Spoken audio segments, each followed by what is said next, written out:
close to 12 o'clock. I don't know how to begin with. I probably should begin with thanking, but I have to rethink about it, Professor Ambassador Jan Prasad, for inviting me, because I don't know how I fit in here.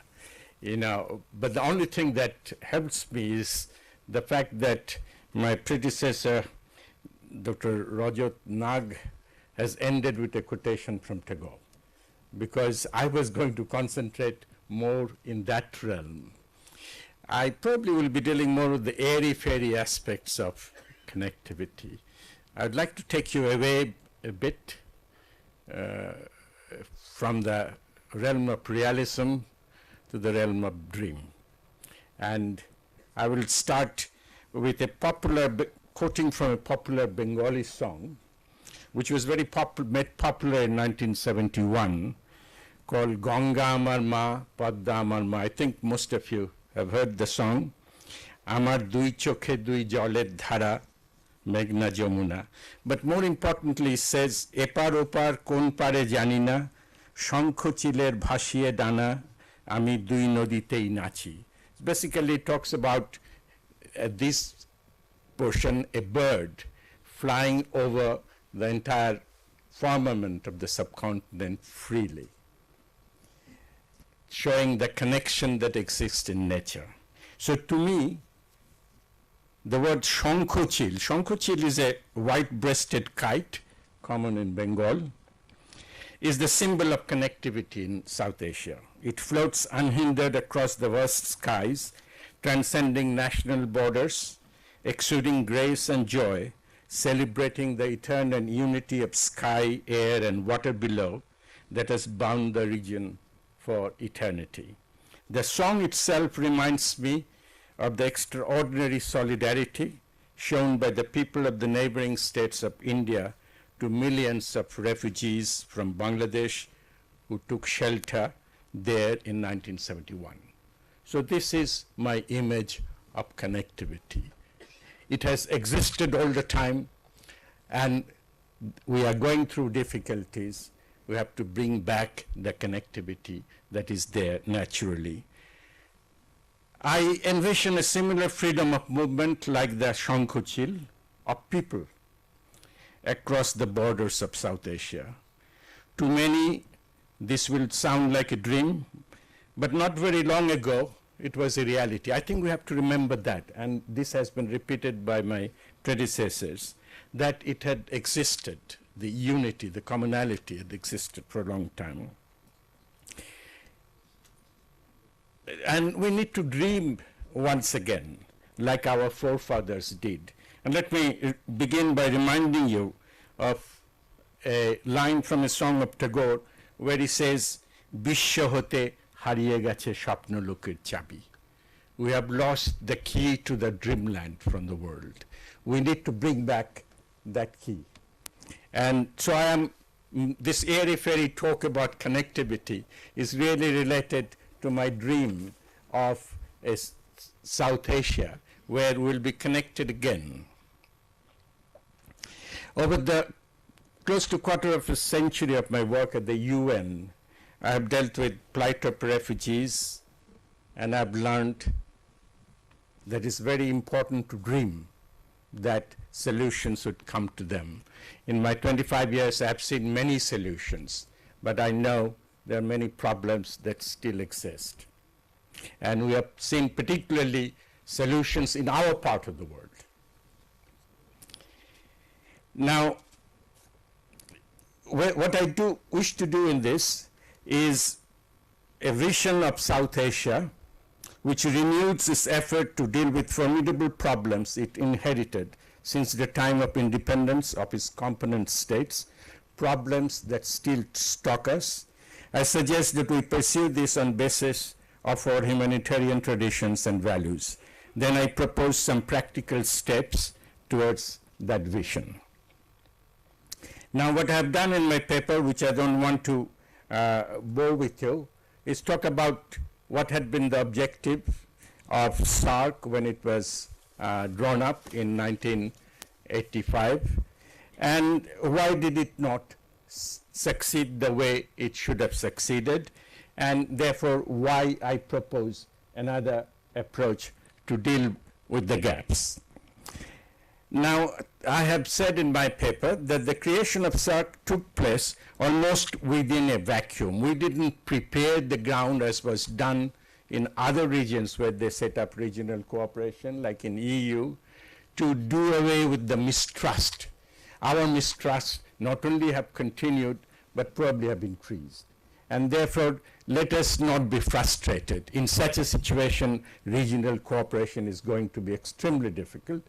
But nevertheless, progress is being made, as we have heard, and opportunities are still there. What I would like to suggest is how to make it sooner than later.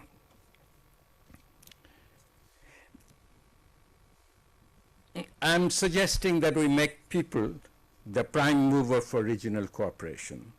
It is my submission that the objective of regional cooperation in South Asia can be advanced through enhancing people's participation in the process. I'm suggesting people's participation in the process.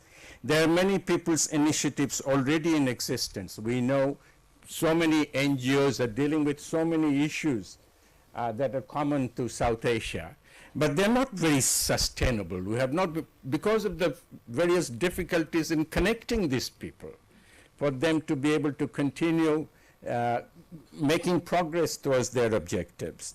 Hence, the need to look into it again. The concept of people-to-people connectivity capitalizes on the connections they feel to one another as members of a group, be it a gender-based identity, a cultural affinity, linguistic connection, or any other of the myriad identities which make us human. In fact, there are so many identities that are common to us. How many times do we remind ourselves? What I'm suggesting is important that while you do all the other things to improve connectivity, important to go on talking about the connectivity that exists in the people in our minds. We have to really go inside. How do you do that? That's a challenge, but don't forget it. Keep on dreaming, but take an approach where these connections are made use of for our regional cooperation. The concept of common humanity in the concept of subcontinent has been enshrined in its history and tradition. And let me quote Tagore again, where he says, Hethaye Arjo, Hetha Onarjo, Hethaye Drabir Chin, Shok Hundal Pathan Mogol Ek Dehe Hololen. Tagore, for those of you who did not follow Bengali, describes how different groups of people who came to India over the centuries from faraway lands stayed back and became one people. We have to keep on reminding ourselves this oneness of us, and we don't do that very often. Identifying a new role for people-to-people regional cooperation, it should be based on the premise that while political difficulties may continue to bedevil bilateral relations in South Asia, the deepening of existing links between the people could help to pave the way for a more congenial political climate. And when this has been achieved, I'm suggesting that the other objectives of connectivity that we have heard and that we will continue to hear in the next 2 days will be facilitated. Such an approach will help to avoid frustrations. When last year our heads of states could not meet, there was this frustration. What happened? But couldn't there be an alternative way where our people could continue to meet? So I am now making a proposal. I don't know whether it's a realistic proposal, but I'm saying we should consider an additional mechanism in the SAARC process whereby people's representatives could nevertheless meet and pursue the goal of regional cooperation on a separate track. There are now 2 tracks. One is the minister's track and the heads of states track. I'm suggesting a people's track. And how we do it is something that we'll need to discuss. Now, what I'm suggesting is development of a people's forum. A foremost requirement for a new vision for South Asia would be the development of a regional ideology and a framework for regional cooperation. I'm suggesting that there is a regional ideology for many things. Could you not develop a regional ideology in the realm of mind and thought on connectivity, on cooperation? And I think this is where we need to bring together our sages. And I would suggest that we find a way of doing that and see whether or not we can develop a regional ideology for development and a regional framework for development. It exists in many ways, but we'd like to get all the various groups from the different countries, their sages, their leaders, their thinkers, to come together and agree on a common approach, and I think this is eminently doable. And I'm suggesting that we set up this People's Forum as a third tier of SARC, which it could do, one, to help develop with the support of scholars, experts, and social leaders from the entire region, an ideology and a framework for cooperation. And number two, to propagate the idea, to spread awareness about it. And number three, to serve as a regional forum meeting at agreed intervals to discuss issues of regional concern and prepare recommendations for attention of the other two tiers of SARC. Now, formulation of a humanitarian framework and ideology has to be done on our shared identity and humanitarian values of the subcontinent. I don't need to go deeper into it in order to cut short. What I will do is establish what I think should be part of this common ideology framework. It should have an ethical framework of human solidarity based on the values of different social, ethnic, religious, and linguistic groups in the region. Now, this would help to bring them closer and promote agreements on common problems that affect the welfare. Such a framework is also essential to spread awareness that this is important, we have to spread awareness that our mutual abilities to affect each other's lives for better or worse have increased manifold. Whether we like it or not, we can do harm or do good to each other much more now than we ever did in the past. We have to remember that. We can only ignore that only at our own peril. And finally, a humanitarian framework for regional cooperation centered on commonality of human interest would help people to move away from a fractured view of human welfare and take a more holistic view. Now, everyone says these things, but isn't there a way that we continue reminding ourselves? And I'm suggesting that this is something that can be done by our people's representatives in a regular way. Now, why am I saying that is possible? Because I think already a ground exists for people-to-people cooperation in this region, in South Asia. Our people regularly overcome many difficulties, both mental and physical, that are created and maintained by our governments. Defying strict visa regimes between countries, South Asians have visited each other and continue to do so in larger numbers than citizens in any other region. I'm told the number of visas issued by India in Dhaka alone would be much more than visas used to all over Europe to citizens. We have to remember that we are moving, we are traveling, we are visiting each other for various reasons, and the connections exist. So it's not that you are creating. The people-to-people feelings are there. Let's not only see when they are roused and that leads to violence. Most of the time, they don't lead to violence. They lead to cooperation, and the cultural exchanges that take place are beautiful exchanges. But what I'm saying is there's so many impediments, difficulties on the way that if you remove them, the situation would be much better. Now, specific measures and I'll end soon.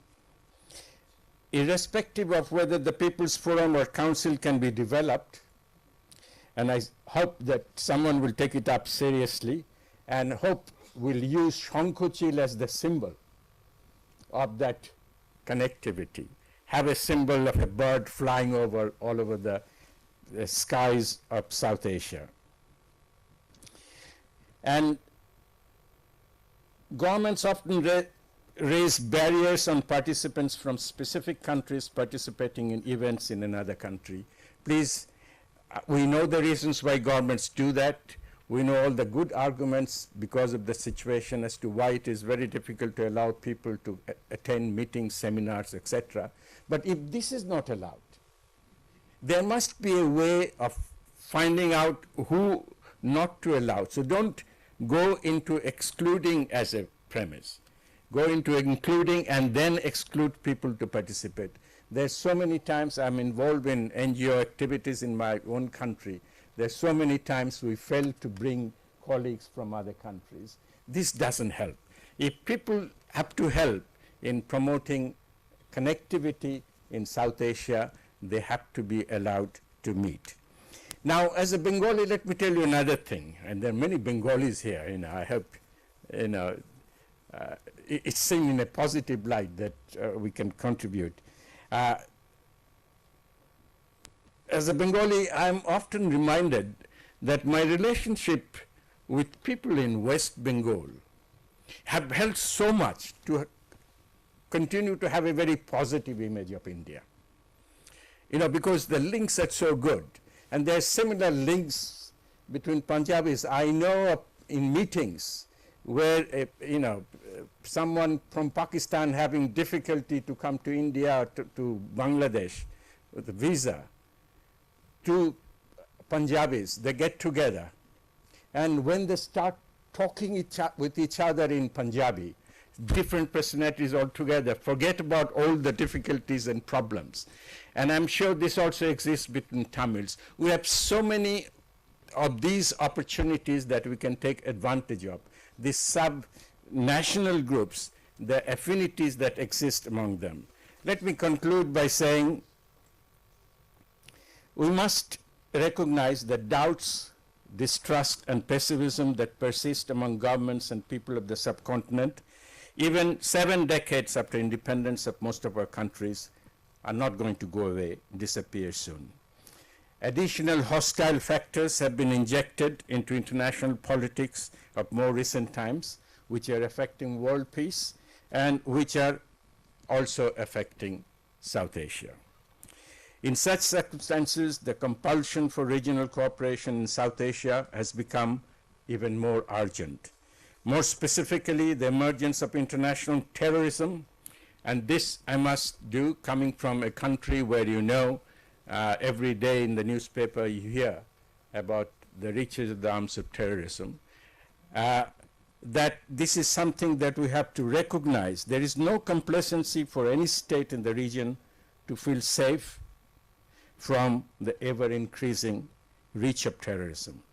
And this is important. The perpetrators of terrorism are taking advantage of the increased connectivity that has been made possible by unprecedented technological advancement of modern times and making their presence felt across borders in and around our region. Perpetrators of peace must embrace the same connectivity. I'm suggesting that from this meeting we give a call that those who are for peace and harmony and cooperation should have equal facility to move around. Let me conclude by quoting Tagore again. And this is something he wrote 100 years ago. And to me, it seems more valid today than it probably was at that time. And he says, the whole world is becoming one country through scientific facility. And the moment is arriving when you also must find a basis of unity which is not political. If India can offer to the world, India, I'm talking about 100 years ago, India, probably is the same true because of your bigness and vastness. If India can offer to the world her solution, it will be a contribution to humanity. There is only one history, the history of man. All national histories are merely chapters in the larger one. Let me end by reminding you that we are part of the same history. Thank you very much.